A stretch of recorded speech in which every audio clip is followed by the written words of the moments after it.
राम कृष्ण हरि हरि जय राम कृष्ण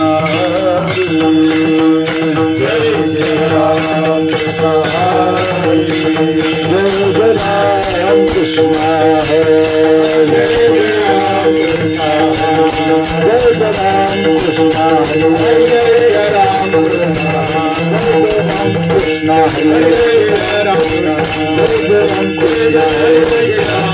कृष्ण जय राम कृष्ण हरे राम कृष्ण हरे राम जय राम कृष्ण हरे राम कृष्ण जय राम कृष्ण हरे राम कृष्ण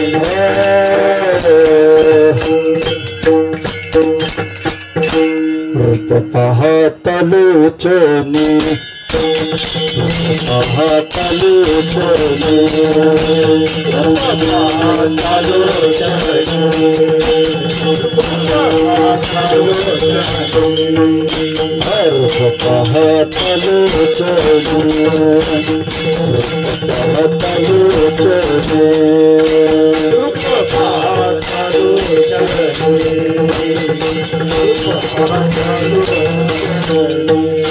सुख झाले सजन सुख झाले सजन सजन तोहा फल देगा तोहा फल देगा सुख झाले वो सजने सुख झाले वो सजने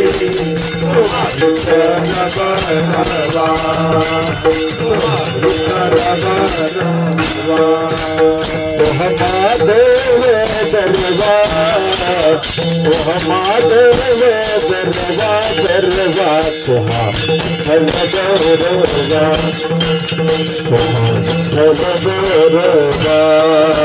तुहा माधव बरवा माधव बरवा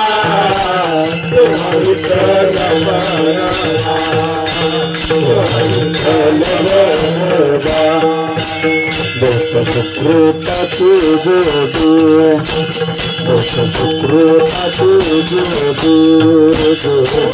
सुकृता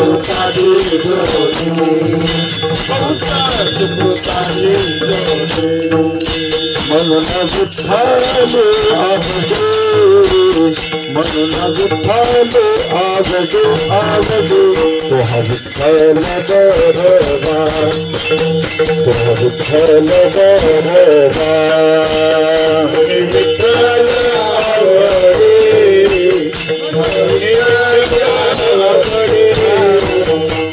विठ्ठल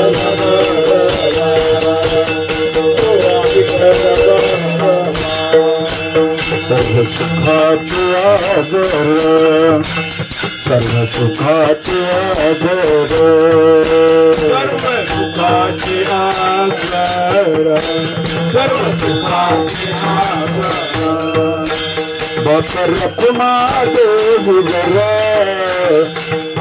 कुमार गुजर गुजर तोहा विठ्ठल तोहा विठ्ठल बापर कुमार विवर बापर कुमार विवर तोहा विठ्ठल तोहा विठ्ठल तोहा माधव बरवा तोहा माधव बरवा तोहा विठ्ठल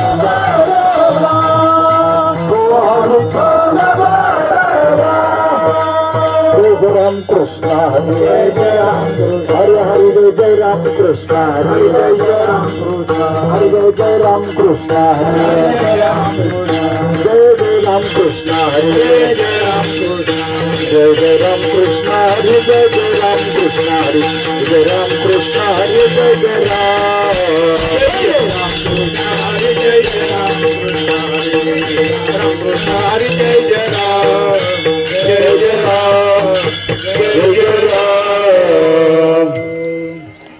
काय सांगू आता संतांचे उपकार काय सांगू आता संतांचे उपकार काय काय सांगू आता संतांचे उपकार, आता संतांचे उपकार मजन निरंतर जागविते,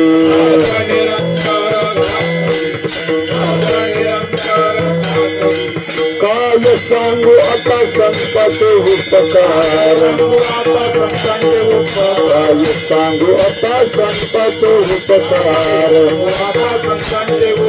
मजन निरंतर जागविते,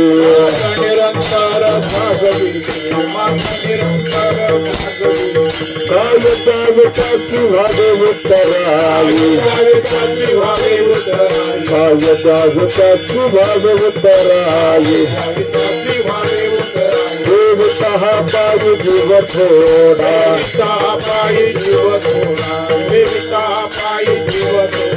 सहज बोलणे हित उपदेश,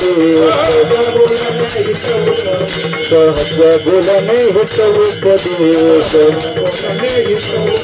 करुणे सायास सुखविते,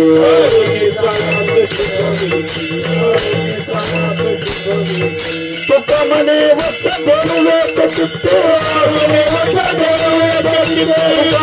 वस्त बोलवेच चित्ते, कैसे मज येते सांभाळीते,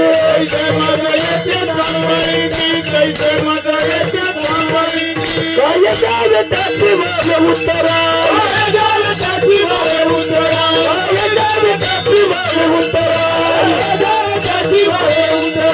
देवता पायी जीव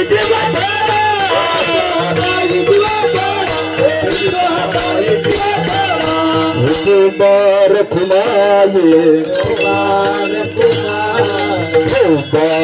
खुमाये, बार खुमाये, बार खुमा, बार खुमा, बार खुमा, बार खुमा, बार खुमा,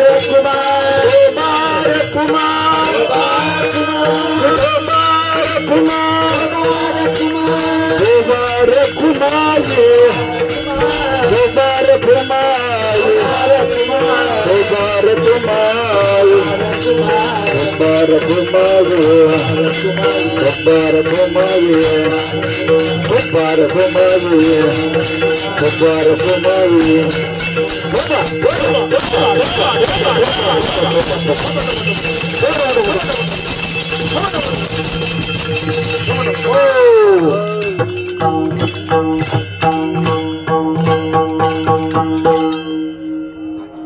जलद म्हणा.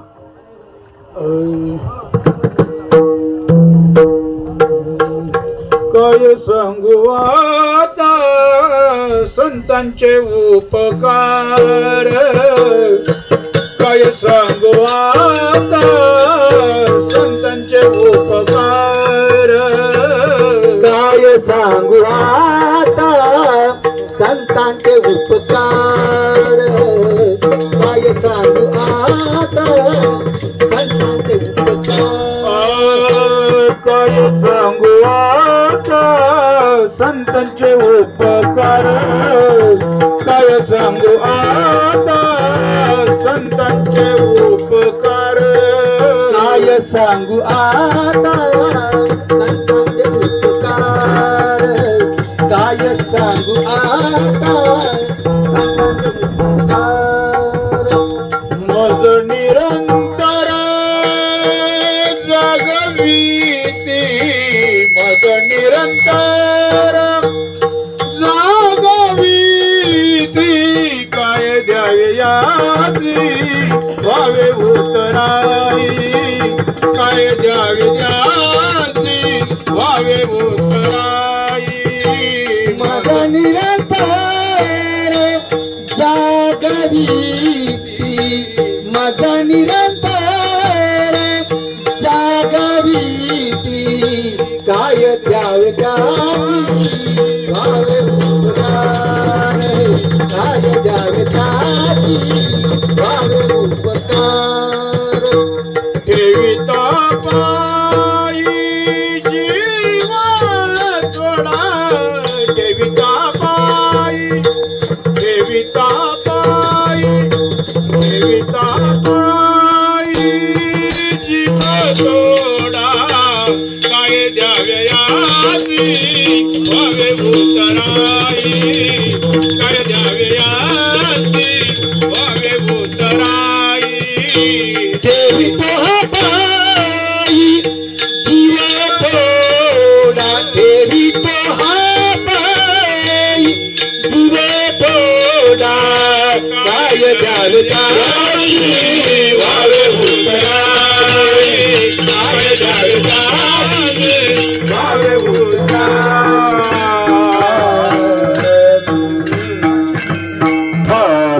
विठ्ठल विठ्ठल विठ्ठल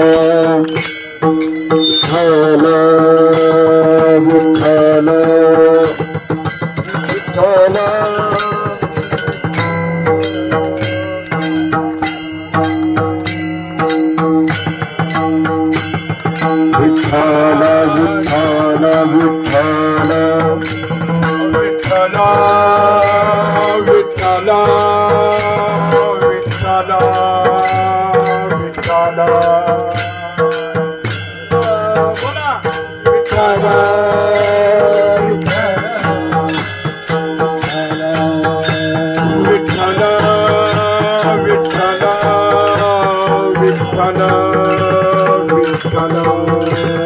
विठ्ठल विठ्ठल विठ्ठल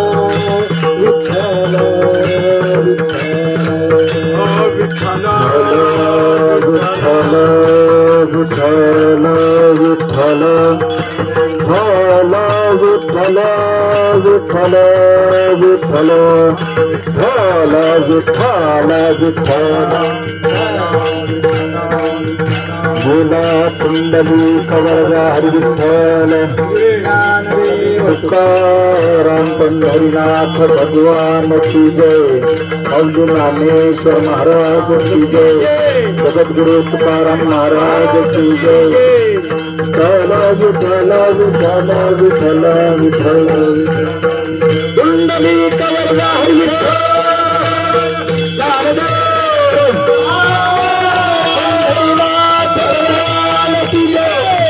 ज्ञानेश्वर महाराज की गुरु तुकाराम महाराज की जय समर्थ सद्गुरु संगुरु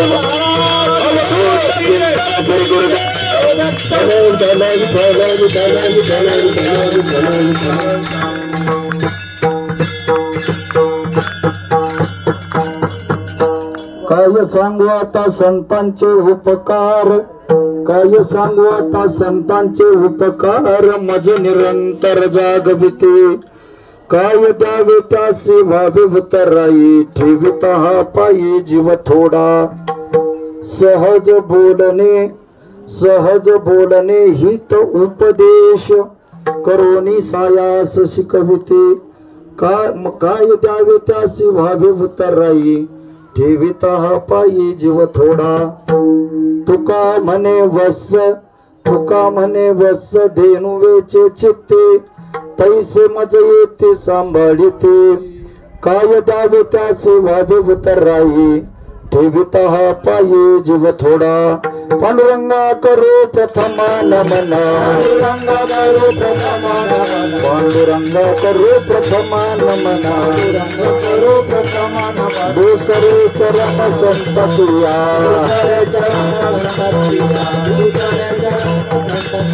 पंचकृपदाने कथोचा विस्तार उपादाने कथोचा विस्तार कृपदाने कथोचा विस्तार उपादाने कथोचा विस्तार बाबाजी सद्गुरुदास तुका बाबाजी सद्गुरुदास तुका बाबाजी सद्गुरुदास तुका पांडुरंगा करू प्रथम नमन दुसरी चरण संताचिया त्यांच्या कृपादाने कथेचा विस्तार बाबाजी सद्गुरु दास तुका नमो तुकया ज्ञान दीपा नमो सच्चिदानंद रूपा नमो भक्त कल्याण मूर्ती नमो सद्गुरु भास्करा पूर्ण कीर्ती ओम नमो ज्ञानेश्वरा ज्ञानेश्वरा ओम नमो ज्ञानेश्वरा नमो ज्ञानेश्वरा ओम नमो ज्ञानेश्वर ओम नमो ज्ञानेश्वर ओम नमो ज्ञानेश्वर ज्ञानेश्वर नमो ज्ञानेश्वर ओम नमो ज्ञानेश्वर ओम नमो ज्ञानेश्वर करुणा करा दयाला करुणा करा दयाला तुमचा अनुग्रह लाभलो लाभलो तुमचा अनुग्रह लाभलो करुणा दयाला करुणा दयाला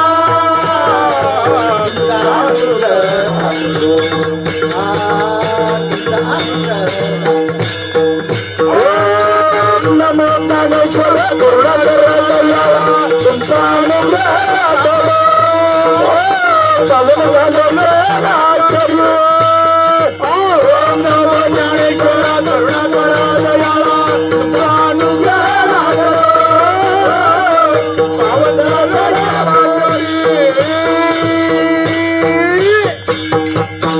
ओम नमो ज्ञानेश्वरा करुणा करा दयाळा तुमचा अनुग्रह लाभलो पावन झालो चराचरी जयांचे केली स्मरण होय सकळ विद्येचे अधिकरण तेची वंदो श्री चरण श्री गुरूंचे ते नमस्कारोने आता मस्तक हे पायावरी मस्तक हे पायावरी मस्तक हे पायावरी मस्तक हे पायावरी वार करे संतांच्या वार करे संतांच्या वार करी संतांच्या वार करी संतांच्या वार करी संतांच्या वार करी मस्तक हे पायावरी वार करी संतांच्या वार करी संतांच्या वार करी संतांच्या मस्तक हे पायावरी वार करी संतांच्या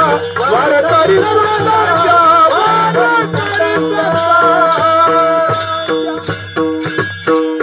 मस्तक पायावरी या वारकरी संतांच्या काय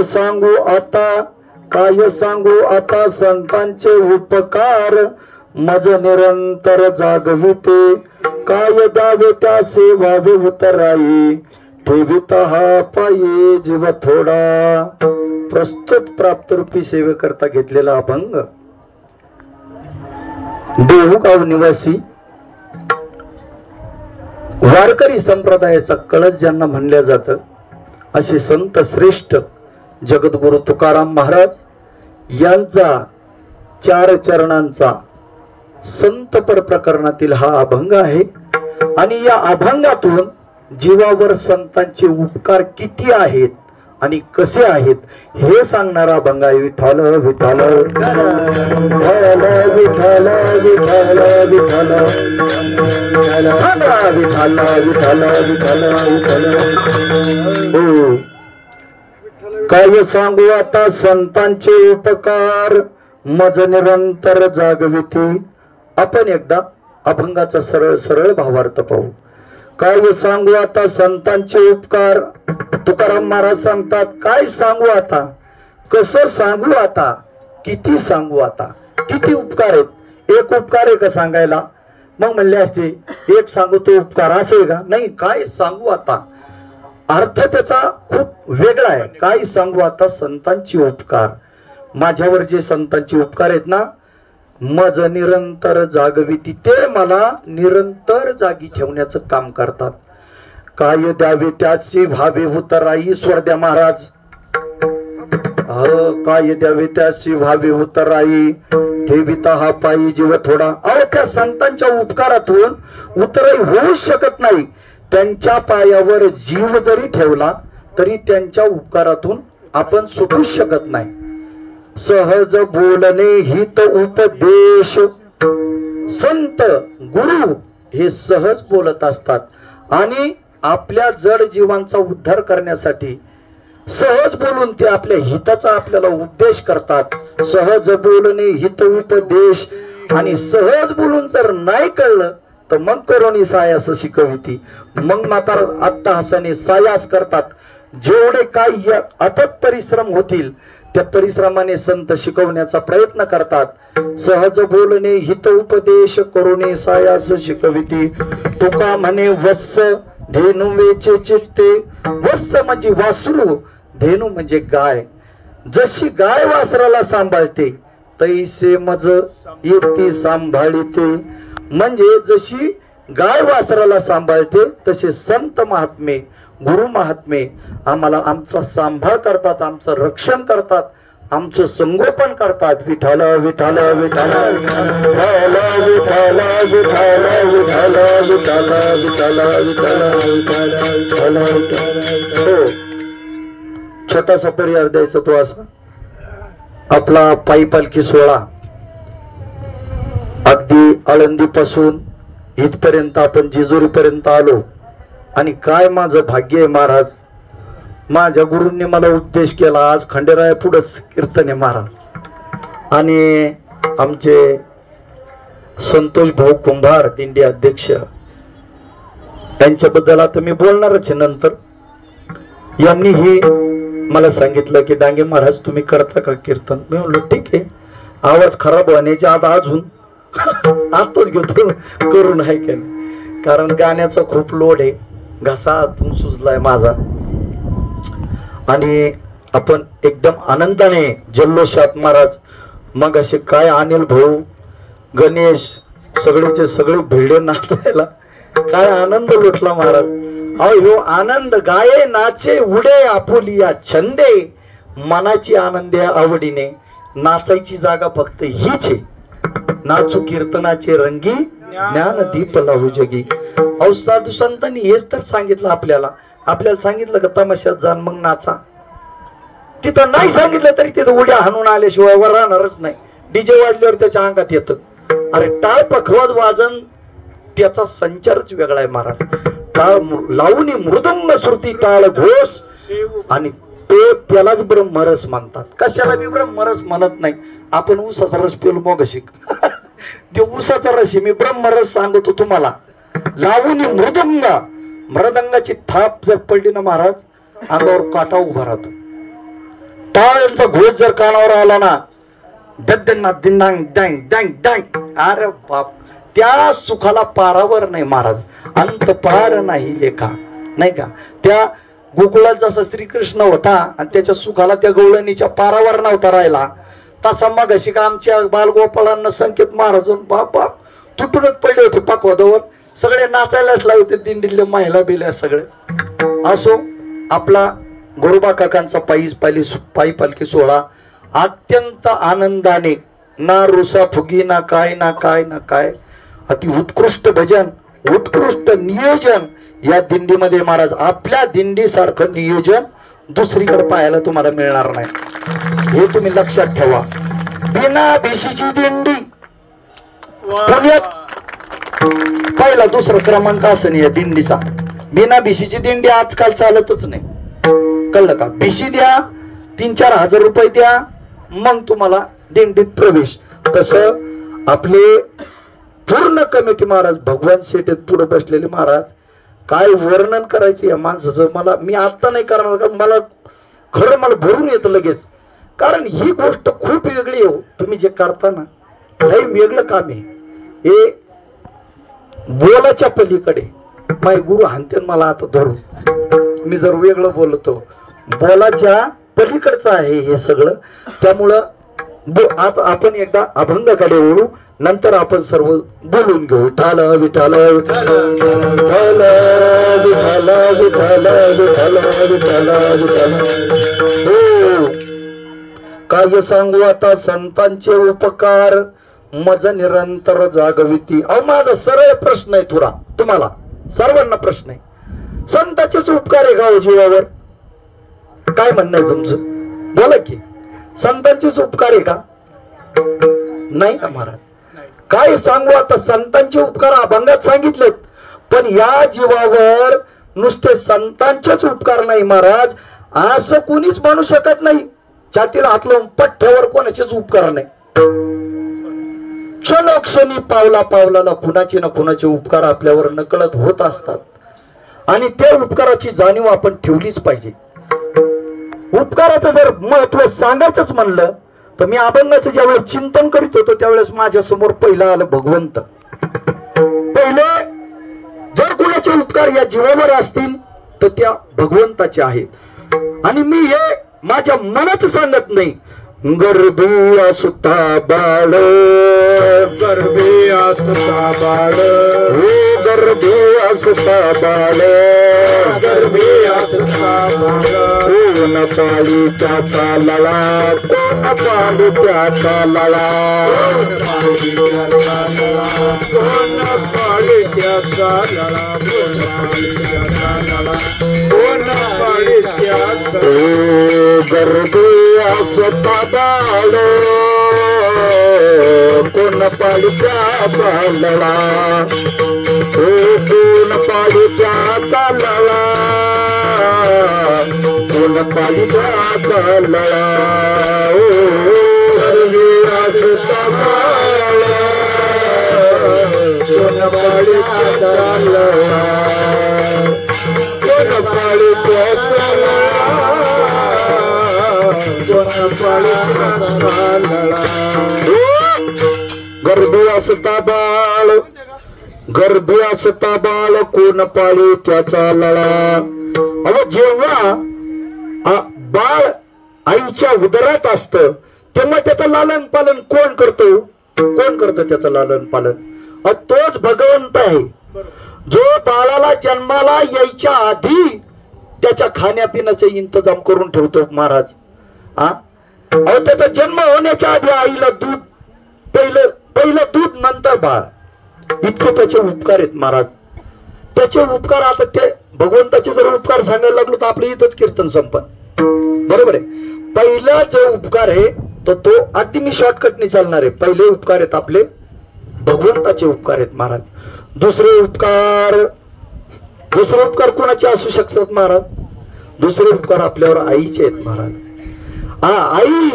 आई जेव्हा त्या बाळाला उदरात ठेवते ना, गर्भात ठेवते ना, 9 महिने 9 दिवस, त्या टायमाला त्या आईला आणि त्या बाळाला असंख्य यातना असतात महाराज.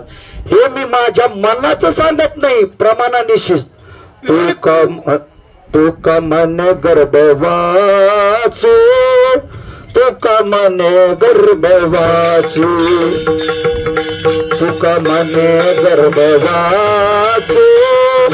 तू का मन गर्भवासी, तू का मन गर्भवासी, तू का मन गर्भवासी,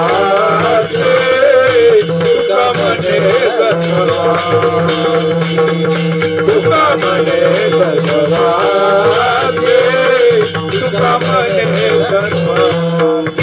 सुख घालावे आम्हासे, घालावे आम्हासे, सुख घालावे आम्हासे, घालावे आम्हासे, सुख घालावे आम्हासे, गुण गाईन आवडे,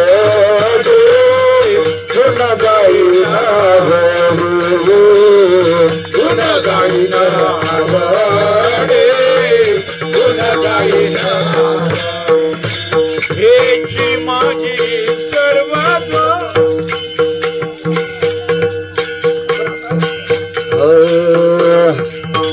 तुका मने गर्भवासी, सुखे घालावे आम्हासी.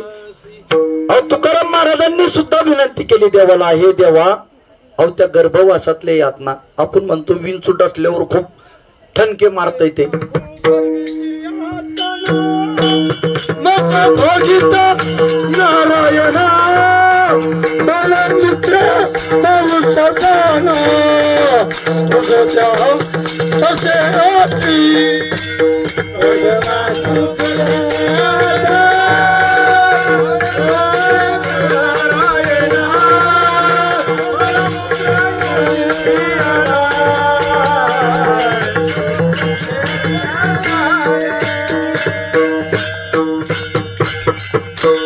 गुरु तो गुरुच असतो. एकदा टाळ्या वाजा.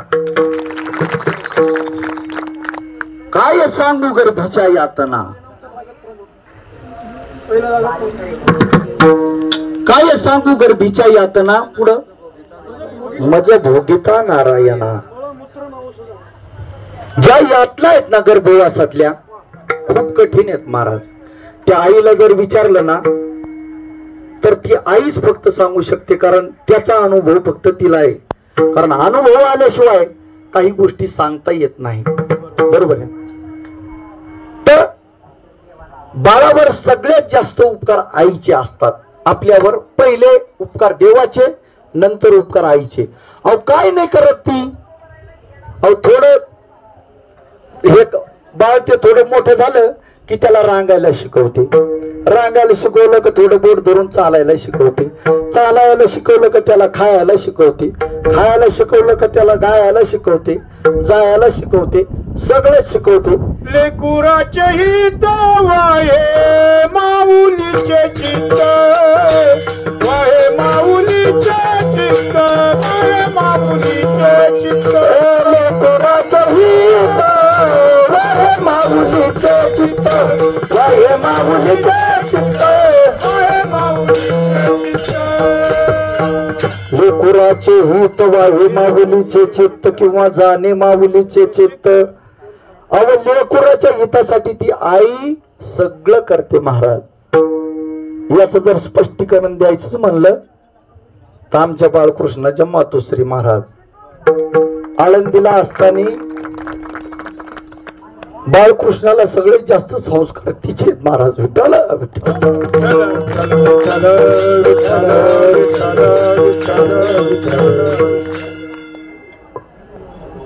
आईचे उपकार. आईचे उपकारानंतर कोणाचे उपकार आहे? बापासारखे उपकार या जगात कुणीच करू शकत नाही महाराज. पहिले देवाचे उपकार बघितले, नंतर आईचे उपकार बघितले, नंतर बापाचे उपकार बघितले. बापाचे काय सांगायचे उपकार महाराज? काय नाही करत बाप. आपल्यासाठी काय करत नाही बाप. प्रत्येकाचा बाप आपण तपासा. सकाळी डबा उचलतो, कामाला जातो, काम करतो, घरी येतो. काय भाजीपाला लागला, काय पाहुणे रावळे आले, कोणाला कपडा लत्ता सगळं सांभाळण्याची जबाबदारी वडिलांची महाराज, बापाची. बाप येतो, घराचा पोशिंदा आहे. तो जर सरळ नसला ना, ज्याचा बाप सरळ नाही किंवा ज्याचा बाप व्यावहारिक दृष्ट्या त्याचा तंतोतंत तो पालन करत नाही, त्याचा प्रपंच हा नीटनेटका नसतो महाराज. ध्यानात घ्या. प्रपंच जर नीटनेटका ठेवायचा असेल तर घरातलाच माणूस, करता माणूस चांगला पाहिजे. करता माणूस ज्याचा चांगला, त्याचा प्रपंच चांगला. ज्याच्या घरात परमार्थ चांगला, त्याचे मुलं बाळ सुद्धा परमार्थिक चांगलेच निघणार. शुद्ध बीजा पोटी फळे रसाळ गोमटी. हे उगाच नाही लिहून ठेवलं महाराज साधू संतांनी. बीजात जिथं शुद्ध आहे तिथे फळ अशुद्ध लागूच शकत नाही. हे महाराजांचा दृष्टांत. विठाला विठाला.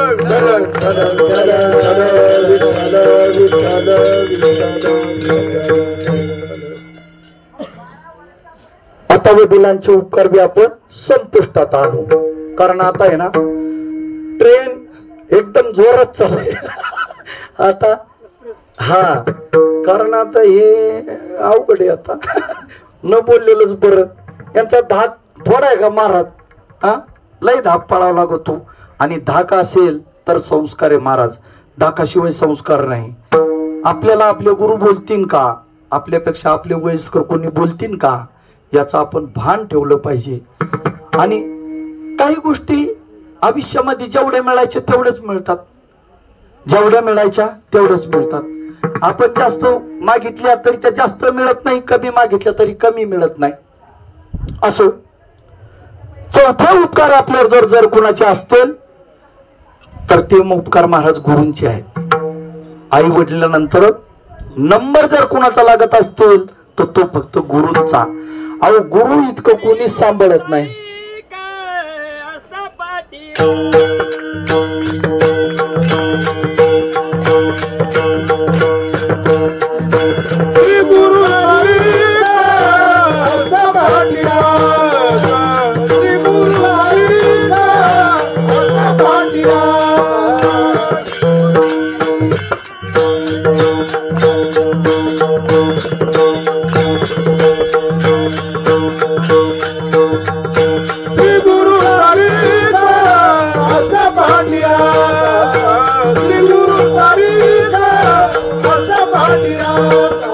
इतरांचा लेखा कोण करे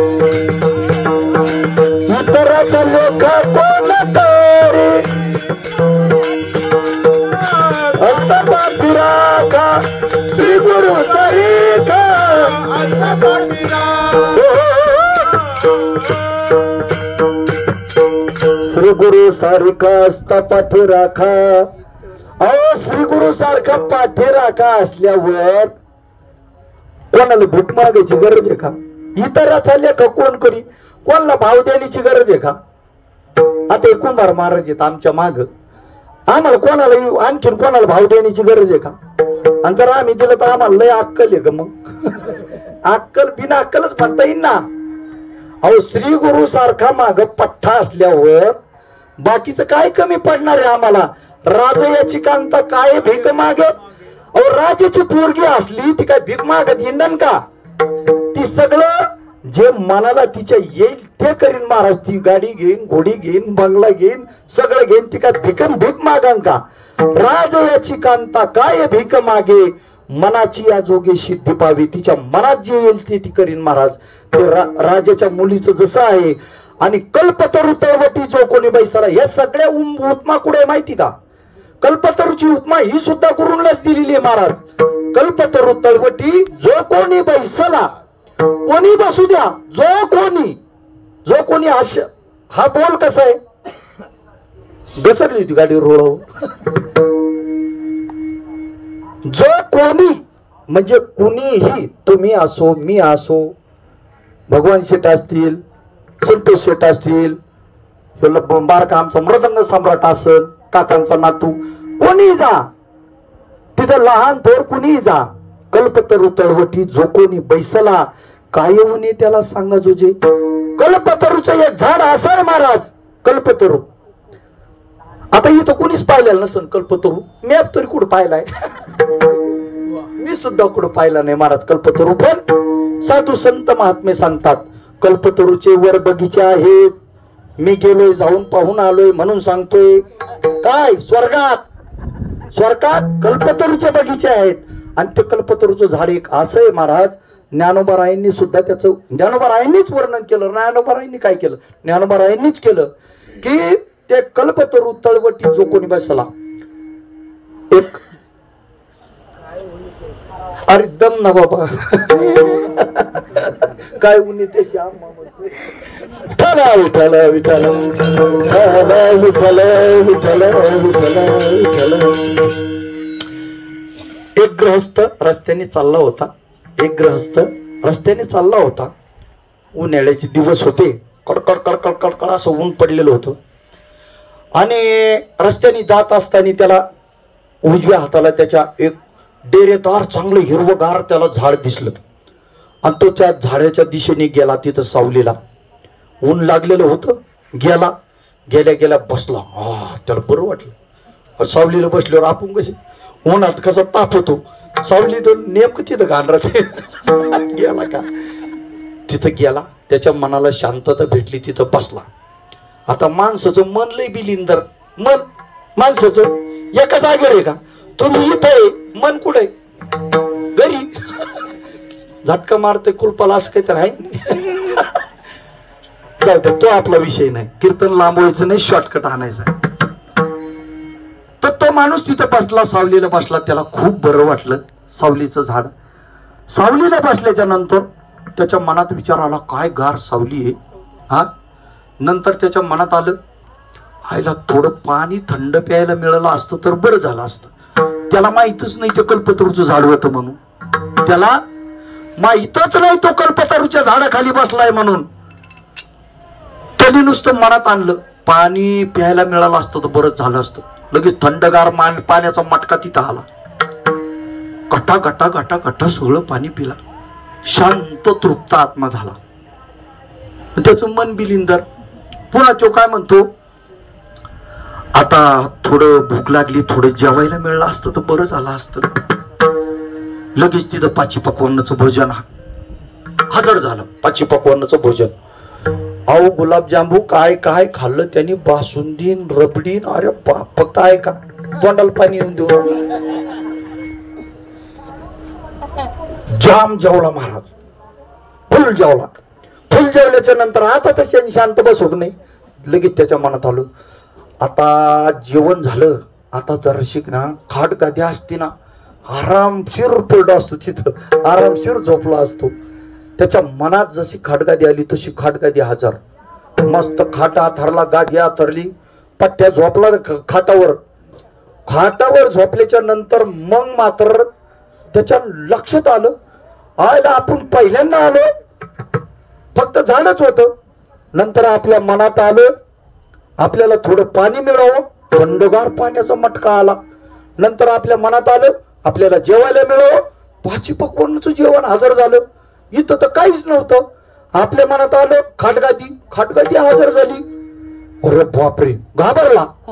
मग घाबरलो मग काय भूत नसत आलं म्हणा, कल्पत्र चालवते आलं, खरंच भूतच आलं. बरं इथं नाही, मग मला खाणार तर नाही, खरंच खाल्लं. पाहता काय विठ्ठल विठ्ठल.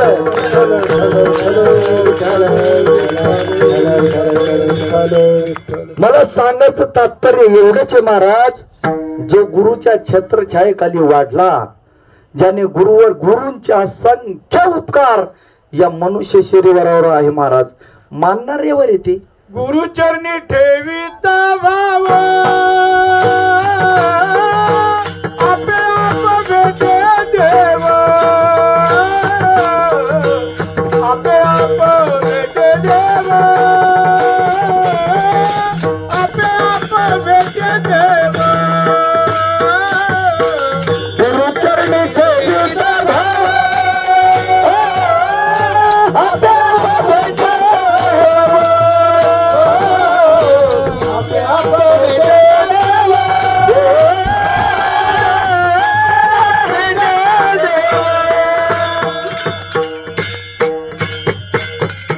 सुंदर असं प्रमाण महाराजांनी दिलं. एकदा टाळ्या वाजा. गुरुचरणी ठेविता भाव, आपे आप भेटतो देव. आपोआप तुम्हाला देव भेटल्याशिवाय राहणार नाही महाराज. गुरुच्या चरणी जर भाव ठेवला ना तर जैसा भाव तैसा देव. भावे विन भक्ती, भक्ती विन मुक्ती, बळे विन शक्ती बोलू नये. अहो गुरूंचे असंख्य उपकार आहेत. आणि संत श्रेष्ठ ज्ञानेश्वर महाराज सांगतात, आम्ही गुरुच्या कृपेने तरलो, ज्ञानदेव म्हणे तरलो. आणि नुसतं तरलो नाही तर आमचा उद्धार झाला. आता उद्धरिलो गुरु कृपे. विठ्ठला विठ्ठला विठ्ठला विठ्ठला विठ्ठला विठ्ठला विठ्ठला विठ्ठला विठ्ठला. हो,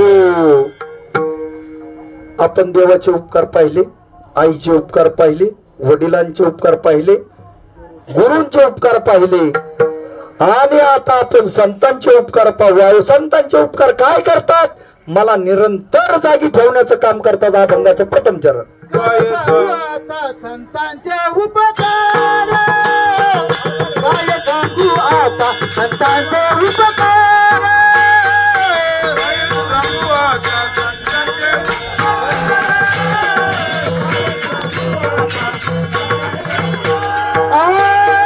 काय सांगू आता संतांचे उपकार, काय सांगू आता संतांचे उपकार, काय सांगू आता संतांचे उपकार.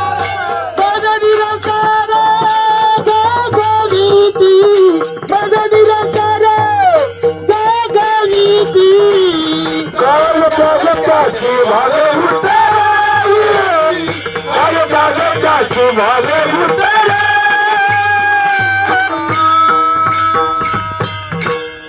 काय सांगू आता संतांचे उपकार. महाराज सांगतात, काय सांगू, किती सांगू, कसे सांगू संतांचे उपकार. अहो जगद्गुरु तुकाराम महाराज यांनी काय उपकार करून ठेवला हो. जगद्गुरु तुकाराम महाराजांनी काय दिलं ह्या समाजाला महाराज? गाथारूपी संपत्ती दिली महाराज. संपत्ती. आपल्या देशाचं वैभव जर काय असेल हा जर प्रश्न निर्माण झाला ना महाराज, तर आपल्या देशाचं वैभव ही ग्रंथ संपत्ती आहे महाराज, ग्रंथ संपत्ती. आपल्या देशाचे ग्रंथ आणि आपल्या देशाचे संत सर्वात श्रेष्ठ आहे महाराज, त्यांची बरोबरी परत नाही. जोपर्यंत सूर्य आहे, जोपर्यंत चंद्र आहे, तोपर्यंत आपल्या संतांची कीर्ती अजरामर राहणार आहे. आणि आपले ग्रंथ सुद्धा अहो महाराज, जळी दगडासहित वह्या, तारी येल्या जैशा लाह्या. एक साऊंड बंद पडणार कामा, आता झालं चालू. जळी दगडासहित वह्या, तारी येल्या जैशा लाह्या. अहो तुकाराम महाराजांचा ग्रंथ पाण्यात बुडवला, जसाचे तसा वर आला महाराज. तुकाराम महाराजांनी 21 दिवस अनुष्ठान केलं होतं तिथं. काय वैराग्य असेल महाराज या महात्म्याचं. माझा प्रश्न आहे तुम्हाला, गाथा एका दिवसात लिहून झाला का? गाथा एक दिवसात लिहून झाला का? एक दिवसात काम केलं का? 2 दिवसात काम केलं का? 4 दिवसात काम केलं का? 10 दिवसात गाथा लिहून झाला का? अहो अथक परिश्रम आहेत त्याच्या मागे तुकाराम महाराजांचे. अहो तुकाराम महाराजांनी इतकी संपत्ती कोणाकडेच नव्हती, कोणाकडेच नव्हती. पण ती संपत्ती त्यांच्या भक्तीच्या आड येत होती महाराज. त्यांच्या भक्तीच्या संपत्ती आड येत असल्यामुळं संपत्ती वाटून दिली महाराज लोकांना. आता पैशासाठी लोक मरतात. किती नको जाऊ म्हणलं तरी जातो, किती नको म्हणलं तरी खातो, किती नको म्हणलं तरी पाहतो. हे माया झाले महाराज. भक्तीची आड संपत्ती येत होती, संपत्ती तुकाराम महाराजांनी वाटून दिली महाराज. अभंग एका दिवसात लिहून नाही झाले. अहो जगद्गुरु संत तुकाराम महाराज रोज भंडारा डोंगर, भामचंद्र डोंगर, बोराडेश्वर डोंगर रोज जायचे महाराज. रोज 2-2 दिवस 3-3 दिवस तिकडच अरण्यात मुक्कामाला जायचे आणि अभंगाचं लिखाण काम करायचे महाराज. अभंगाच जिजाबाई होती ती जिजाबाई.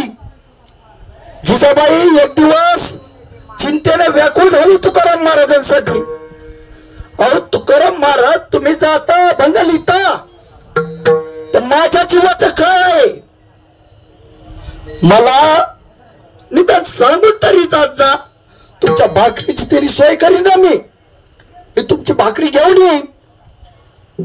तुकाराम महाराजांनी अति सुंदर उत्तर दिलं महाराज. देवगावच्या बाहेर आहे जिजा आवले, 2 नाव आहेत. आवले देहूगावच्या बाहेर आहे. तिथं 3 रस्ते फुटतात, एक भंडारा डोंगर, एक भामचंद्र डोंगर, एक बोराडेश्वर डोंगर. ज्या मातीला काढलं, ज्या मातीतून विठ्ठल विठ्ठल आवाज येईल ना, त्या रस्त्याने येत जा. मी तुला त्या डोंगरावर सापडेन. निष्ठावंत भाव भक्ताचा स्वधर्म निर्धार हो वर्म चुकू नये. काय सांगू आता संतांच्या उपकाराव किती उपकार करून ठेवलेत महाराज.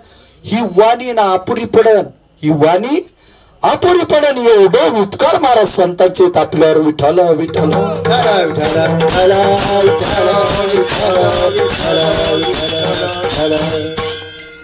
एक गाव होत, गावामध्ये एक पती पत्नी राहत होते. संतांचे उपकार सांगतो मी तुम्हाला. त्या गावामध्ये पती पत्नी राहत होते. खूप वर्ष झाली महाराज त्यांच्या लग्नाला. 25-30 वर्ष होऊन गेली. मुलबाळ काही होत नव्हतं त्यांना. मुलबाळ काही होत नव्हतं. उदास जीवन होतं. जीवनामध्ये सर्व काही होतं पण मुलबाळच नव्हतं. वान जीवन हे फक्त वान स्त्रीलाच माहिती असतं कसं असतं ते.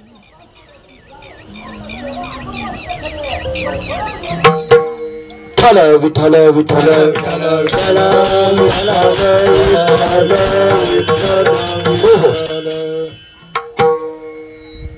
त्या पती पत्नीला मूलबाळ काहीच नव्हतं. नारद मुनी एक दिवस त्यांच्या घरी आले. नारायण नारायण नारायण नारायण. नारद मुनी आले. स्त्रिया आणि ती स्त्री आणि तो पुरुष दोघही नवरा बायको अति धार्मिक दोघही होते. त्यांनी नारद मुनींना पाणी दिलं. पाणी दिलं. नारद मुनींचं जेवण बिवण सगळं स्वयंपाक वगैरे केला. नारद मुनी जेवले. नारद मुनी आता निघणार. तेच ती श्री नारद मुनींना म्हणाले, नारद मुनी तुमचा चांगला वशिला आहे, त्याचं वशिला त्याचं कुत्र काशीला. तुमचा चांगला वशिला आहे देवाकडं, देवाकडं चांगला वशिला आहे. फक्त आम्हाला कधी मूलबाळ होणार आहे तेवढं विचारा ना देवाला. एवढंच ना. लगेच विचारतो म्हणले नारद मुनी. नारद मुनी गेले देवाकडे गेले. नारायण नारायण नारायण. हे देवा आज एक काम घेऊन आलोय. बर बोला नारदा. अहो एक पती पत्नीचं जोडपं. अहो त्यांना 25 वर्ष त्यांच्या लग्नाला झाली, अजून मूलबाळ नाही. बर मग अहो देवा त्यांच्या नशिबात कधी मूलबाळ आहे मला सांगा, त्यांनी विचारलंय. देव थोडं थांबले. देवाने सांगितलं, नारदा त्यांच्या नशिबात या जन्मी मूल नाही. मूल नाही. बरं नसू द्या देवा, वशिल्याने तर चालन का नाही? तुम्हाला काय अशक्य आहे? देवाला काय अशक्य आहे महाराज? देव म्हणले, नाही नारदा, जे प्रारब्धात असतं ना, देह तव आहे प्रारब्धा अधीन. हे जे मानवी शरीर आहे ना महाराज, हे प्रारब्धाच्या सुद्धा अधीन आहे. इथं माणसं आपण जसा विचार करू तसंच होत नाही. सगळं कधी उरफट होतं, करायला जातो गणपतीन होतो मारुती. विठ्ठल विठ्ठल विठ्ठल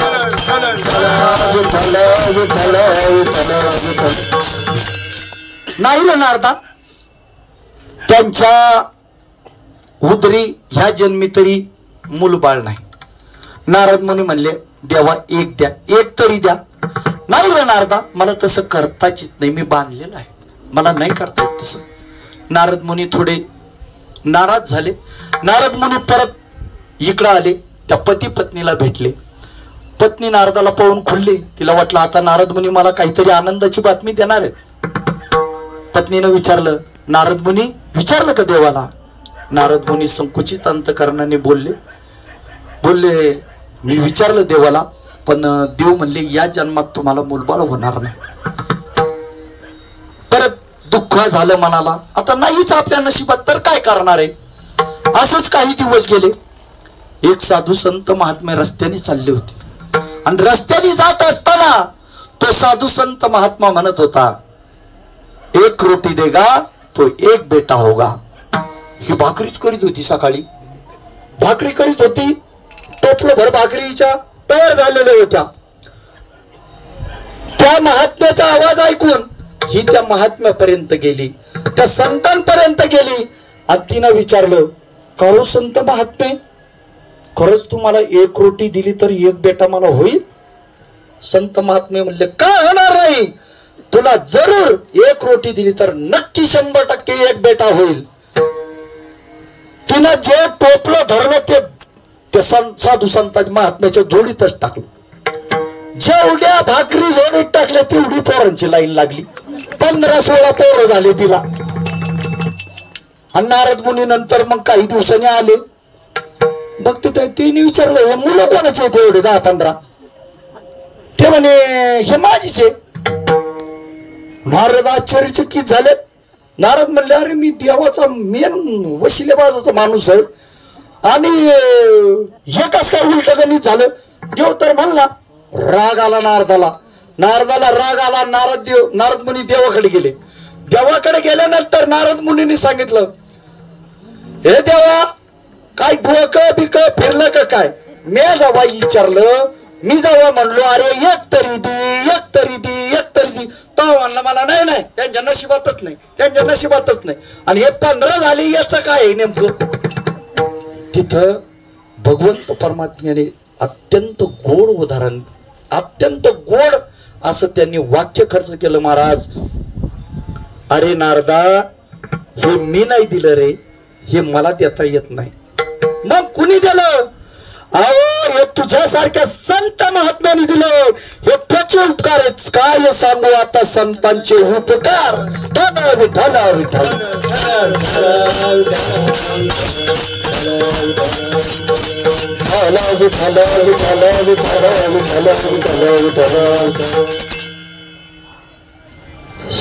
काय सांगू आता संतांचे उपकार.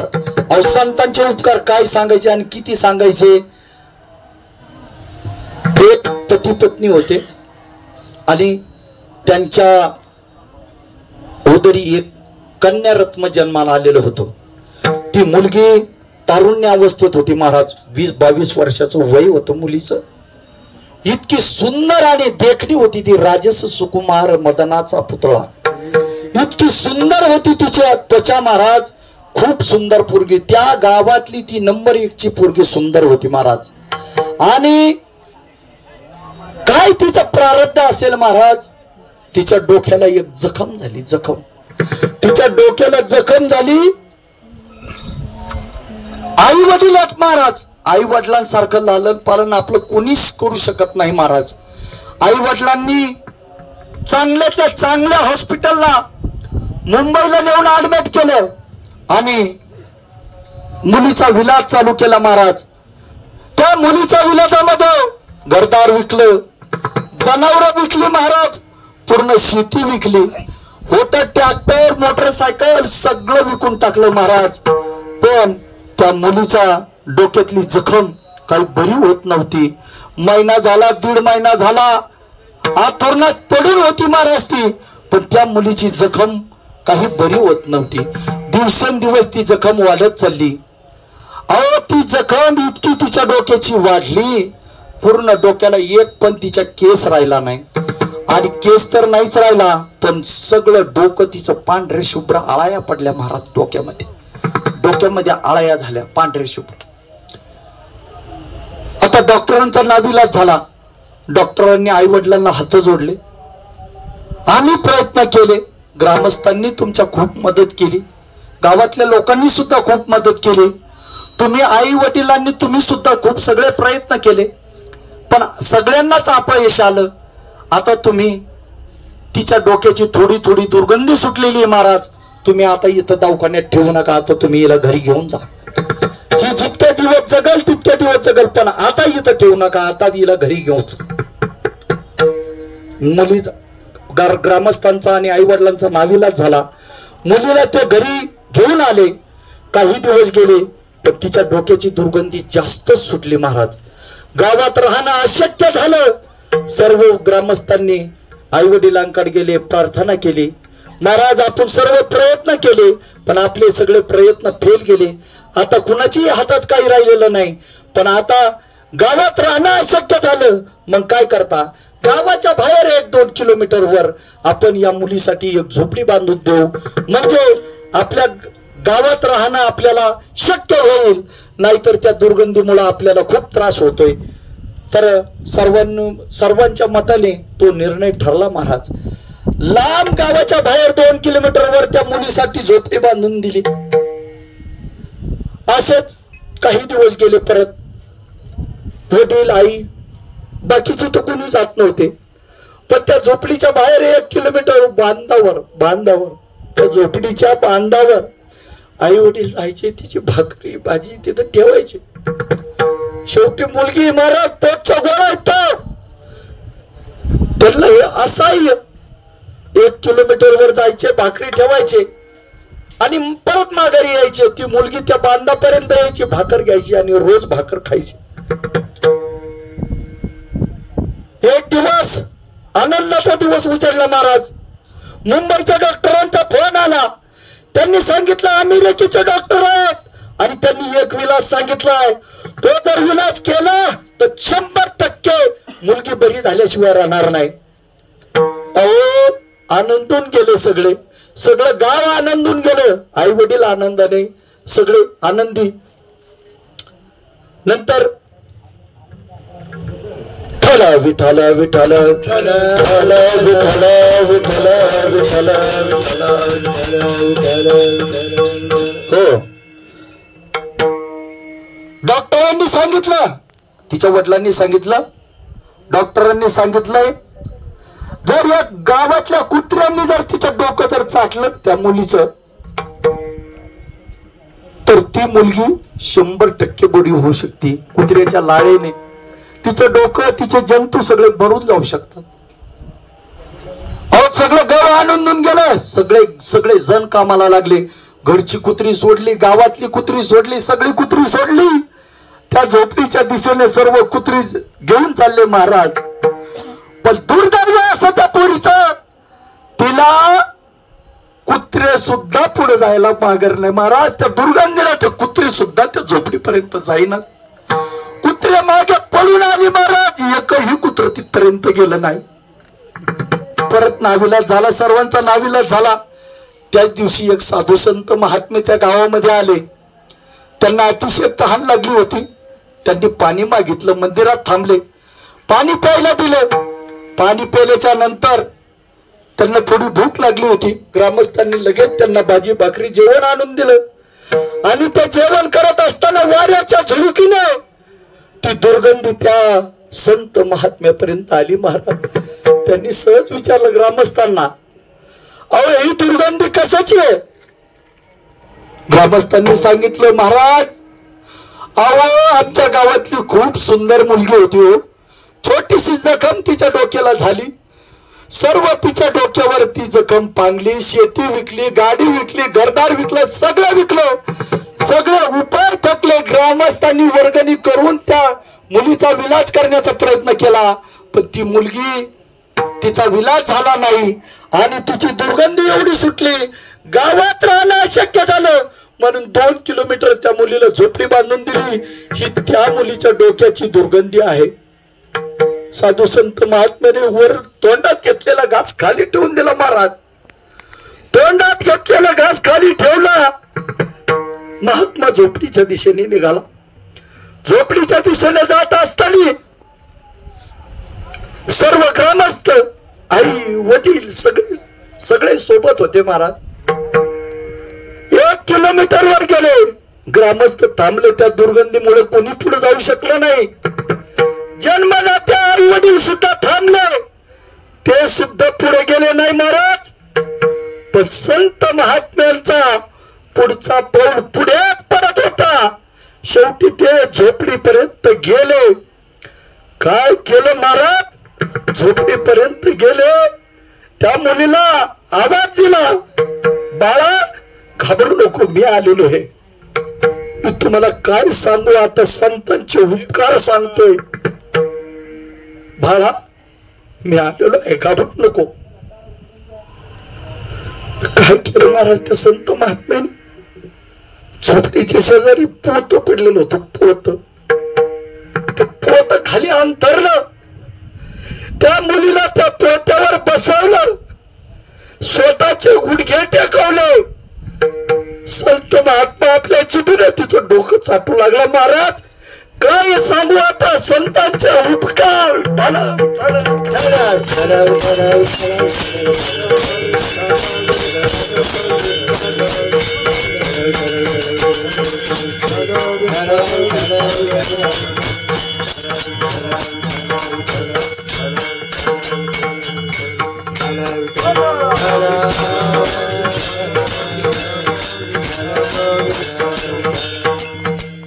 काय सांगू आता संतांचे उपकार. संतांचे उपकार किती सांगितलं तर कमीचे महाराज. काय करतात संतांचे उपकार? अभंगाच्या उत्तरार्धामध्ये सांगतात, मज निरंतर जागविती. आता मी तुम्हाला एक शब्द, एक बोल सांगतो, विठ्ठल विठ्ठल.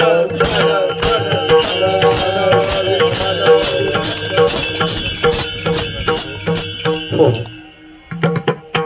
मज निरंतर जागविती. संत आपल्याला जागी ठेवण्याचं काम करतात महाराज. याच्यासाठी सुंदर असा अभंग तुम्हाला मी सांगतो. उठा जागे वारे आता, उठा जागे वारे आता, स्मरण करा पंढरीनाथा, स्मरण करा पंढरीनाथा, चरणी सेवा माता, चरणी सेवा माता. दुःखवाद्याचा जन्माच्या, दुःखवाद्याचा जन्माच्या,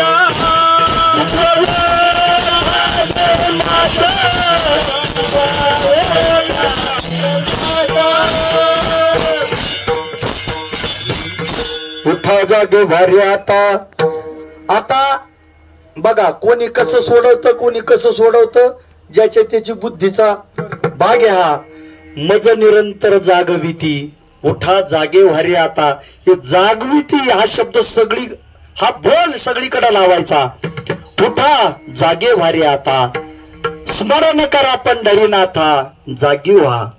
भावे चरणी ठेवा माथा, भावानी चरणावर माता ठेवा, जागी व्हा. चुकवा व्यथा जन्माच्या, या जन्माच्या व्यथा चुकवायच्या असेल ना, जागी व्हा.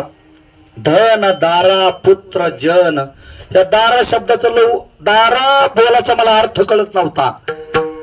धन दारा पुत्र जन, दारा म्हणजे बायको, दारा म्हणजे बायको. धन दारा पुत्र जन, बंधू सोयरे पिशून, सर्व मिथ्या हे जाणून. याच्यातलं काहीच चांगलं नाही, सगळं मिथ्या आहे. म्हणून जागी व्हा. नाही तर आपलं तेच चालू आहे, बायको पोरं मुलगा शेती बाडी धन संपत्ती हे चालू आहे आपलं. पण ते सगळं मिथ्या आहे, सर्व मिथ्या हे जाणून शरणरी घा देवासी. माया विघ्न भ्रमला खरे, ही सगळी माया आहे. हे तो संपत्तीचे वारे, जागी व्हा. साचोकारे जाऊ जाईल, हा हा हा, साचोकारे जाईल. आयुष्य जाता हे पहा, आयुष्य निघून चाललंय महाराज, जागी व्हा. प्रत्येकाला लावायचे, जागी व्हा. आयुष्य जाता हे पहा, काळ जपत असे महा. काळ जपतोय मनी मोजतोय तो, एक एक दिवस चाललाय. काळ घडी घडी वाटे याची पाहे, अजून किती आहे अवकाश. महाराज काळ जपत असे महा, स्वहिताचा घोर व्हा. ध्यानी राहा श्री हरीच्या, जागी व्हा. संत चरणी भाव धरा, क्षणोक्षणा नामस्मरा, जागी व्हा. मुक्ती सायुज्यता वरा, जागी व्हा. हेची करा बापांनो, जागी व्हा. विष्णुदास विनवी नामा, भूलू नका भव कामा. धरा अंतरी निज प्रेमा. अरे प्रेमच फक्त हृदयात बाळगा रे. हे मी तू पण जाऊ दे दुरीने एकची घोंगडी पांघरू हरी. आता गुरु तो गुरुचा असतो महाराज, पण शिष्य त्याला पट्टीचा लागतो लगेच.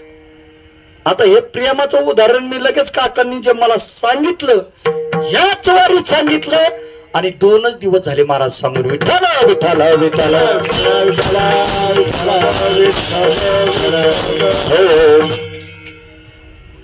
हे जे प्रेम आहे ना महाराज, प्रेम. काकांनी अगदी सुंदर उदाहरण सांगितलं महाराज मला. दगड आहे दगड, तिथं काय उगत महाराज? पिंपळाचं झाड नाही तर वडाचं झाड उगत का नाही? उगत का नाही? तर ती मुली त्याला सर्वत्र गुंडाळते पहिली, नंतर महाराज ती मुली त्या दगडाला आल्यात वल पाडते. कशानं पाडते हो? रागाने पाडते. अहो त्याच्याशी त्या दगडाशी मैत्री करते, आणि मगच ते भोगस पडतं महाराज. एवढं इतक्या आशा अंतकरणाने परमार्थ करावा लागतो, तेव्हा तो घडतो. विठ्ठल विठ्ठल विठ्ठल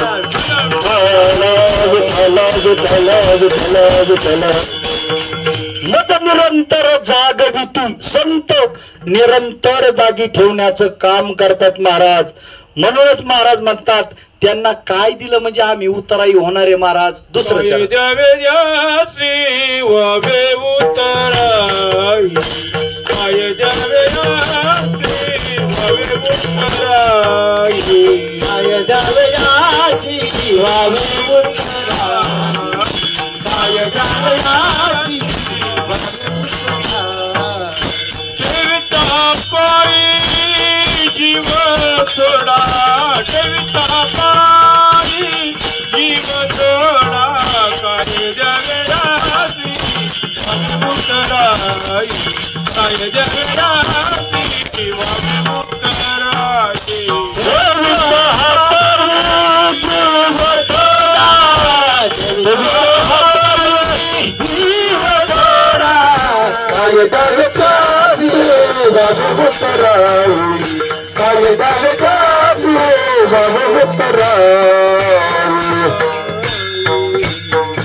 त्यांच्या पायावर जीव जरी ठेवला ना तरी सुद्धा संतांच्या उपकारातून आपण मुक्त होऊ शकत नाही महाराज. आणि आई वडिलांचे उपकार, गुरुंचे उपकार, संतांचे उपकार, देवाचे उपकार, हे उपकार असे आहेत महाराज की कोणी जरी छातीला लावून किती जरी बोलत असला ना की माझ्यावर आमक्याचे उपकार नाही, फलाण्याचे उपकार नाही, तरी आता हा विषय निघालाच आहे म्हणून आता बोलतोच मी. पहिल्यांदा आपण एकदा वारकरी संप्रदायाच्या नियमानुसार मधलं विठोबा रखुमाईचं भजन घेऊ. विठोबा रखुमाई, विठोबा रखुमाई, विठोबा रखुमाई, विठोबा रखुमाई, विठोबा रखुमाई,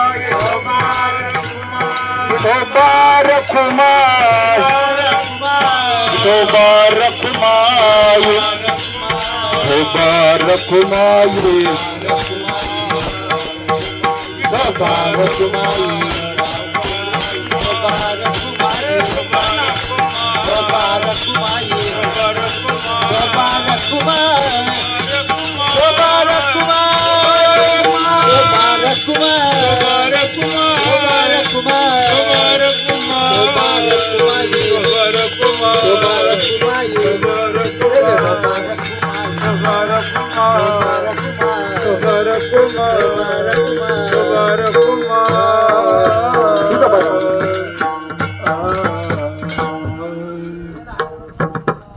काय सांगू आता संतांचे उपकार मज निरंतर जागविते.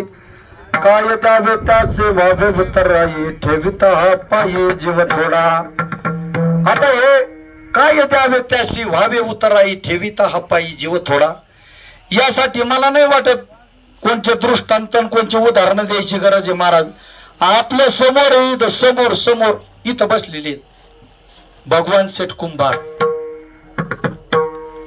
मी सगळ्यांच्या मुखवाटे ऐकलं 100 पंक्ती एकट्याने आणल्यात महाराज, एकट्याने. काय उपकार आहेत महाराज या दिंडीवर, याच्यापेक्षा मला नाही वाटत कोणाचं काही जास्त असेल म्हणून. अहो अन्नदानामध्ये सर्वात श्रेष्ठ आहे महाराज. पैसे कोणी देत असेल जास्त, पण एवढ्या पंक्ती ओढून आणायचं म्हणजे काही जोक आहे का महाराज? मी बोललो ते बरोबर आहे का? नाही तर मग बरोबर आहे. हा मग कारण आपण खोटं ऐकत बी नाही, खोटं बोलत बी नाही. विठाला विठाला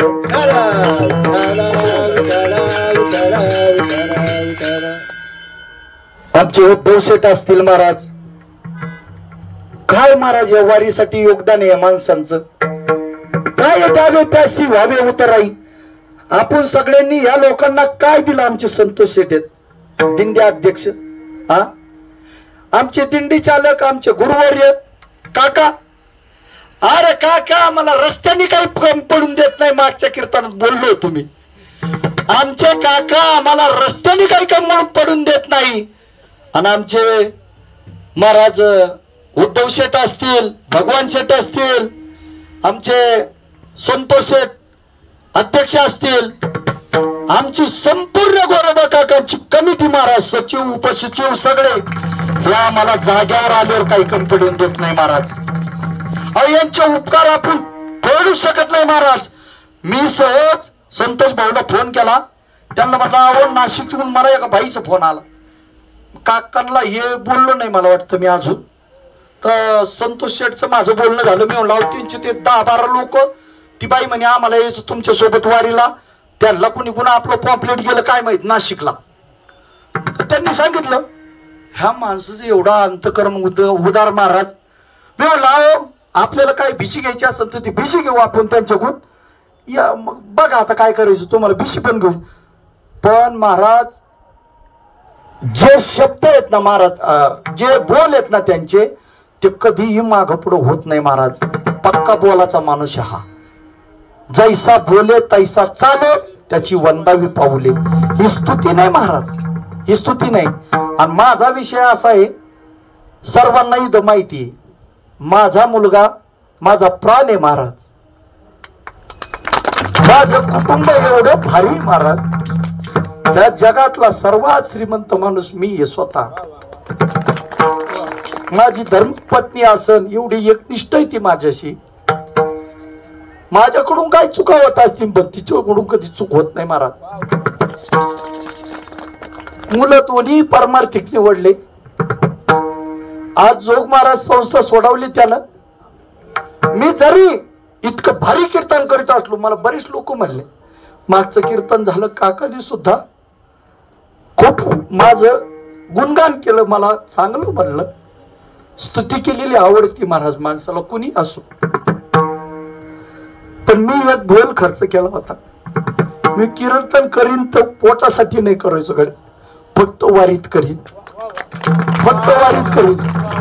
त्याचं कारण असं आहे महाराज, माझा मुलगा ऑल महाराष्ट्र नंबर 1 कीर्तनकार झालाय हो. त्याचा एवढा अभ्यास झाला हो. विचार सागर असू द्या, लघु सिद्धांत असू द्या, गीता असू द्या, संस्कृत असू द्या, काही असू द्या, गायन क्षेत्रात सुद्धा इतकी क्रांती केली महाराज. एवढे वारकरी चाली म्हणतो, त्याच्या पाठीमाग मला सुद्धा आज सुद्धा करता येत नाही, म्हणता सुद्धा येत नाही. माझं पामर आहे काय थोर, पण पायीची वाहन पायीवरी. माझा हा संकल्प आहे महाराज. मी जेवढे कीर्तन करीन ते फक्त वारीतच करीन, आणि त्याचं काही घेणार नाही महाराज कोणाकडून. मला नकोय, फक्त माझा भाव आहे बस. एक इच्छा मनात राहिली होती, माझ्या गुरूंनी माझी ती पूर्ण केली. आयुष्यात मी गायन केलं, मृदंग वाजवला, क्लासिकल मृदंग शिकलो, गायन शिकवलं. माझ्या हाताखाली पांडुरंगाच्या कृपेने, किसनगिरी बाबाच्या कृपेने माझ्या हाताखाली एवढे शिष्य तयार झाले महाराज. खूप सुंदर गातात. ती स्नेहल मुलगी सुद्धा माझ्याकडे शिकली. तिचा भाऊ आहे, तिची बहीण आहे. असे भरपूर बानेर, सोस, गोटावडे, मान आणि अंबरवेट इथले सर्व ठिकाणचे मुलं माझ्याकडे शिकले. गायन पण शिकले आणि मृदंग पण शिकले. मला कशीचही काय राहिलं नाही महाराज. काय द्यावे त्यासी व्हावे उतराई. अहो आपण काय दिलं आईला म्हणजे आपण तिच्या उपकारातून उतराई होऊ. काय दिलं बापाला म्हणजे तिच्या उपकारातून उतराई होऊ. काय दिला संतांना म्हणजे त्याच्या उपकारातून उतराई होऊ. ठेविता हा पायी जीव थोडा, जीव जरी त्यांच्या पायावर दिला. संतोष शेटा असू द्यात, भगवान शेटा असू द्यात महाराज, ही रत्न आहेत रत्न. गोरोबा काका यांना भरभरून देणार महाराज. यांना कोणाची गरज नाही, या लोकांना कोणाची गरज नाही. हा माझा भाग आहे. यांनी 100 पंक्ती दिल्या ना, यांना देव काहीच कमी, आमचे गोरोबा काका यांना काहीच कमी ठेवणार नाही महाराज, काहीच कमी ठेवणार नाही. एवढी ताकद आहे. अहो आमचे सिकंदर भाऊ असतील, पाण्याचं काम करतात महाराज. आमचे अनिल भाऊ असतील, अहो ही सिस्टीम काय झटतात. लाईट लाव कुठे, तंबू ठोक कुठे. हा कोण म्हणतो माझ्यावर उपकार नाही म्हणून. अहो या वारीत बघा तुम्ही किती उपकार आहेत तुमच्यावर. तुम्हाला यायच्या आधी तंबू कोण ठोकत, काय त्यांचे उपकार नाही तर काय आपल्यावर. काय उपकार, घडी घालायचे म्हटलं तर चुवर येतात आपल्या. त्या छन्नीवर हातोडे मानतो बघता ना तुम्ही तुमच्या डोळ्यांनी. आचार्य आपल्या आचार्याचे उपकार आहेत आपल्यावर. रोज आपल्याला एक भाजी करून खायला घालतो महाराज, सोपं नाहीये. आज कोणता अध्यक्ष रोज दिंडी सोबत चाललाय, पखवत गावात घेऊन वाजवलाय, अपंग मानलाय, नाचलाय, काय कमी ठेवलं, टाळ वाजवला तुमच्या संग. आज भगवान शेठ सुद्धा असतील, उद्धव शेठ असतील, हे सगळी माणसं महाराज रत्न आहे महाराज, रत्न.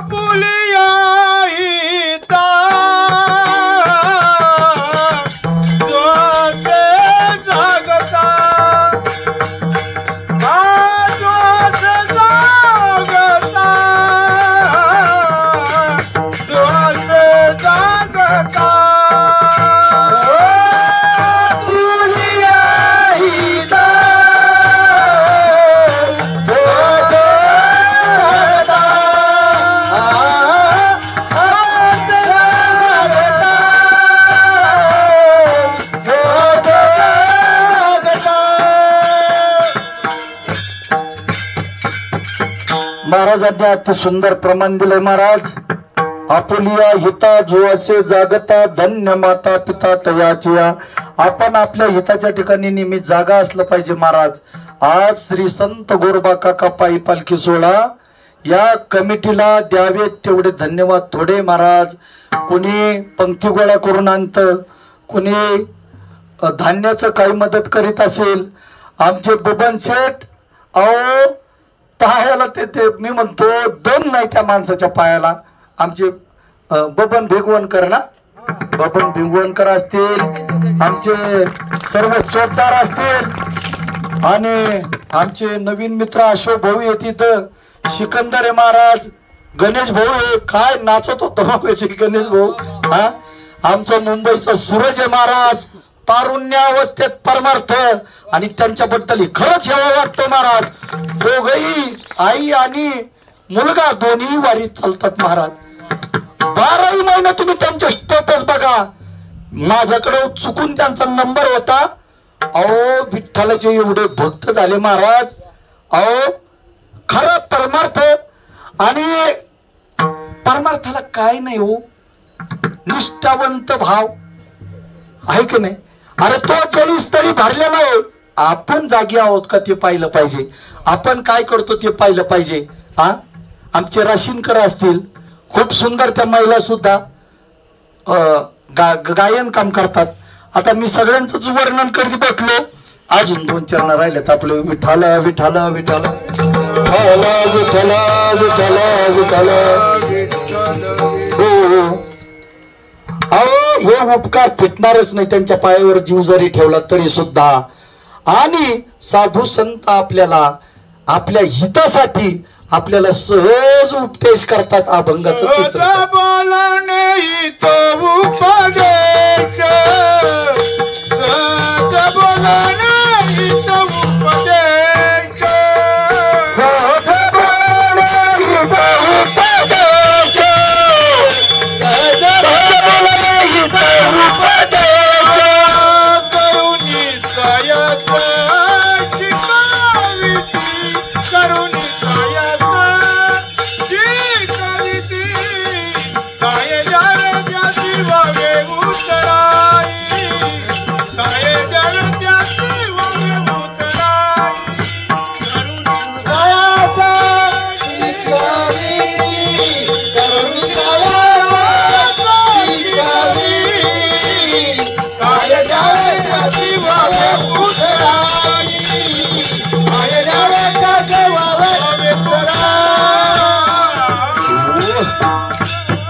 एक नाव माझ्याकडून राहिलं बरं का. मी माग पाहिल्यावर लक्षात आलं, गुरुजी पुढे येऊन बसायचं जरा. अरे मी तुमचं लेकरू आहे, मा नाही ऐकायचं मग कोणाचं ऐकायचं. मला जरा कॉन्फिडन्स येतो महाराज चेहऱ्याकडे पाहिल्यावर. अहो हे मी कीर्तन करीत नाही, हे इकडे कीर्तन, इथं उभा आहे कीर्तन. टाळ्या वाजा. माझे बोल तुम्हाला कळत नाही का? शांत चालतं कोण वरच. हे इथं आहे कीर्तन, ते कीर्तन करतात, ते बोलवतात. त्यांच्याकडे पाहिलं का मला सुस्त काहीतरी, म्हणून मी बोलवतो. बोलिले लेकुरे वेडे वाकुडे उत्तर. आणि मग काही चुकलं असेल तर क्षमा करा. ओके 5 मिनिटात जिकडं तिकडं. ठेविता हा पायी जीव थोडा, सहज बोलणे हित उपदेश. साधू संत आपल्याला सहज बोलून उपदेश करतात महाराज. एक गुरु होते आणि एक शिष्य होता. आता तुम्ही म्हणता डांगे महाराजांनी लय सिरियस केलंय, आम्हाला जरा थोडा विनोदाच्या दृष्टीने जाऊ आपण. आपल्याकडे सगळी क्वालिटी तशी 1 नंबरची आहे, काय अडचण नाही. गुरु होते, एक शिष्य होता. शिष्य एवढा मोठा होता महाराज, त्याला किती शिकलं तरी तो जसा तसाच नुसता दगड दगड त्याच्यापेक्षा बरा. एवढा बुद्धिहीन. बुद्धीचे 3 प्रकार आहेत महाराज. एक कापरासारखी बुद्धी, एक गौरी सारखी बुद्धी, आणि एक वल्यासारखी बुद्धी. आता कापरासारखी बुद्धी लवकर पेटती, कापूर लवकर पेटतो. एखाद्याला एखादी गोष्ट सांगितली लगेच कळते.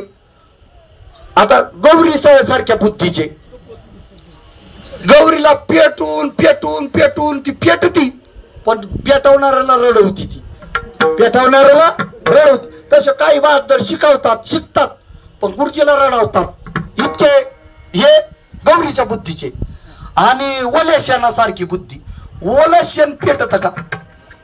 तुम्ही किती जाळ घाला ते पेटणारच नाही महाराज. ओलं शेण जसं पेटत नाही तसं तुम्ही किती शिकवा त्याला काहीच येत नाही. असाच एक ओल्या शेणासारखा होता. आणि गुरुजींना परीक्षा जवळ आली. परीक्षा जवळ आल्याच्या नंतर गुरुजीने सांगितलं.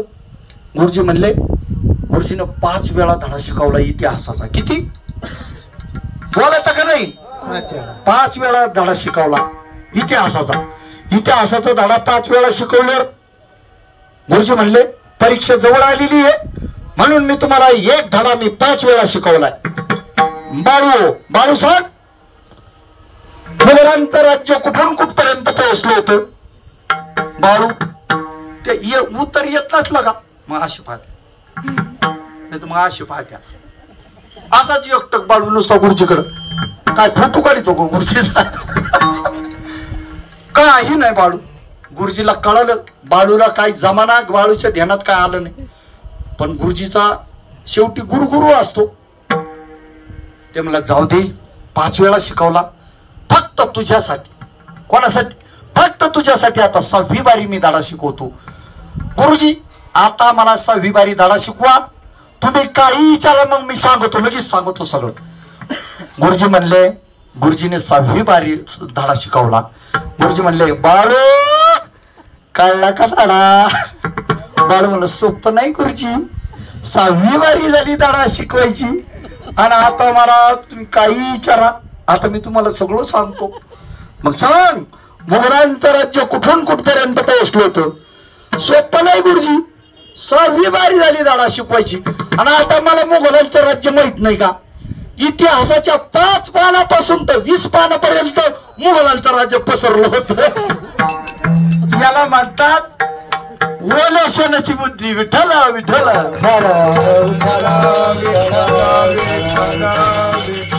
हो, विनोदाचा भाग सोडा. सहज बोलणे हित उपदेश. अहो, गुरु जर सहज बोलले ना तर ते आपल्या हिताचा उपदेश करून जातात. आणि सहज जर बोलून नाही कळलं, करुणे सायास शिकविती. एक गुरुजी होते आणि एक शिष्य होता त्यांचा. त्या शिष्याला ब्राह्मण हा शब्द, ब्राह्मण हा बोल उच्चारताच येत नव्हता. मग त्या शिष्याने, त्या गुरुने काय केलं? गुरुने मात्र परिश्रम घेतले. गुरु म्हणले, शिष्या फक्त तोबरा नसतं की ते एक तोबरा काहीतरी असतं बघा, तू त्याला पहिलं म्हणे अर्धच म्हणतो, तोबरा तोबरा तोबरा असं म्हणत राहा. मग तो लागला तोबरा तोबरा तोबरा. आणि मग आता त्याला सांगितलं मन हा बोल त्याला जोड. मग तो म्हणाल तोबरा मन तोबरा मन तोबरा मन तो ब्राह्मण तो ब्राह्मण तो ब्राह्मण करून सायास शिकविती. विठ्ठल विठ्ठल.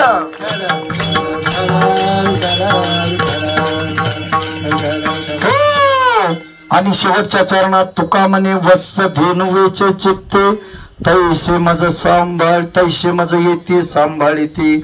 अहो, जशी वत्स म्हणजे वासरू, धेनू म्हणजे काय? मी काकांना विचारलं फोन करून, अये वत्स काय भानगडे? सगळं कळलंय पण वत्स काय आहे?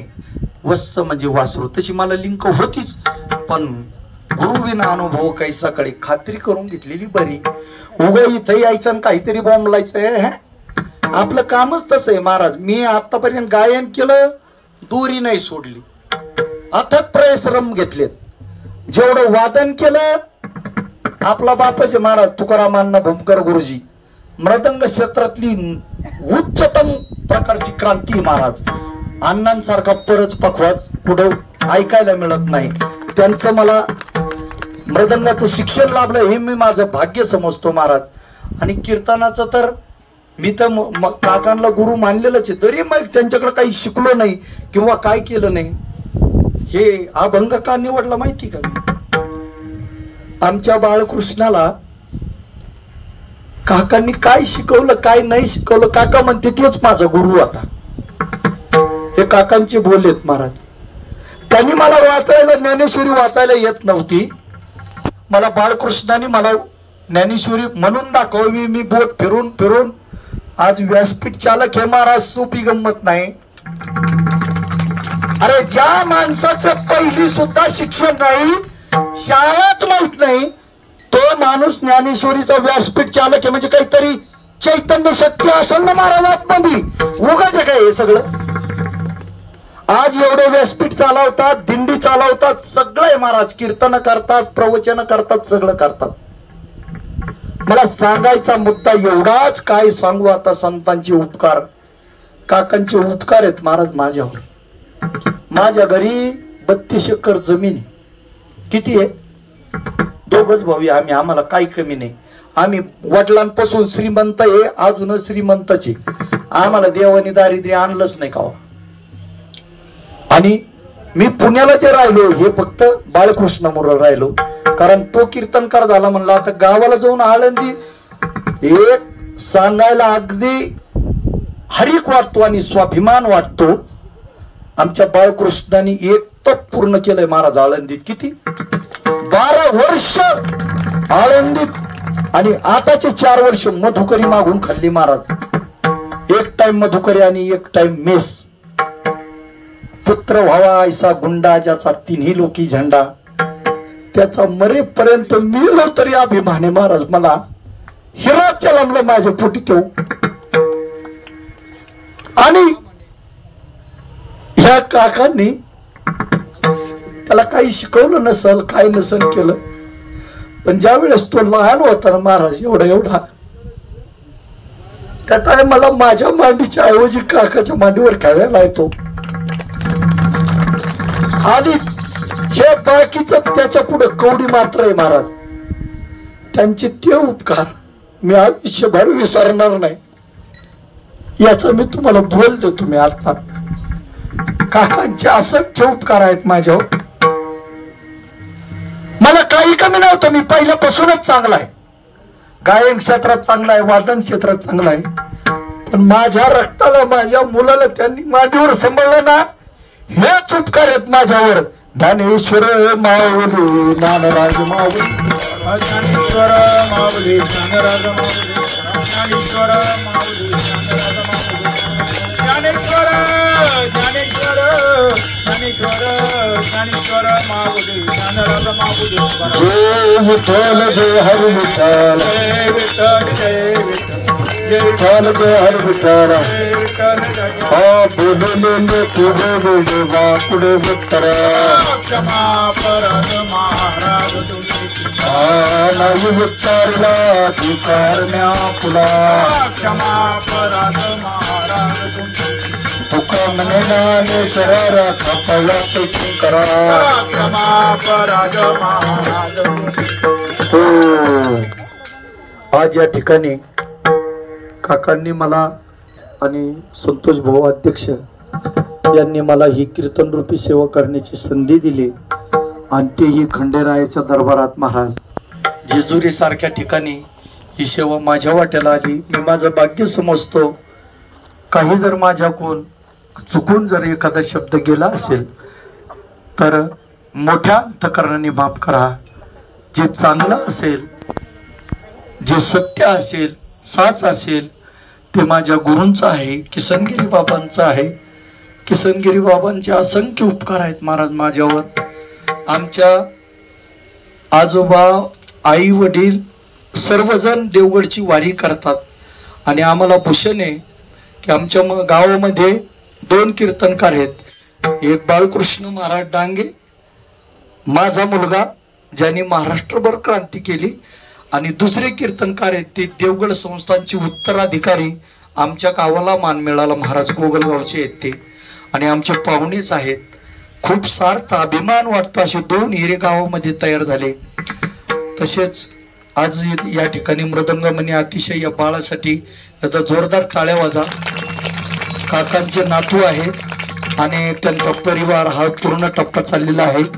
आमचे सिकंदर भाऊ, अनिल भाऊ, आमचे अशोक भाऊ असतील, भगवान शेठ असतील, संतोष शेठ असतील, आमचे गुरुजी असतील, पुळुंजवाडीचे वारकरी असतील, सर्व. आता मी सगळ्यांचं नाव नाही घेऊ शकत. सर्वांचे चरणी, आणि आमचे मृदंगाचार्य संकेत महाराज असतील, दारवटकर, सपाटे मामा असतील, आमचे विनेकरी बाबा असतील. नवीन विनेकरी झालाय, एकदा टाळ्या. त्यांचं बी मोठं प्रारब्ध आहे महाराज. विना त्यांच्या ताब्यात आहे आज. वा वा वा, सुंदर. आणि कारंडे बाबा असतील, गुरुवर्य, ते मला वाटतं पाठीमाग बसलेत माझ्या. पुढे यायचं ना जरा, लेकराचं गुणगान ऐकायला पाहिजे तुम्ही. हो, सर्वांच्या चरणी या नारदाच्या गादी येऊन वंदन करतो व मी माझ्या सेवेला पूर्ण विराम देतो. इथं 2 शब्द संतोष भाऊ बोलतील आणि मग सेवा संपन्न होईल. ऐका.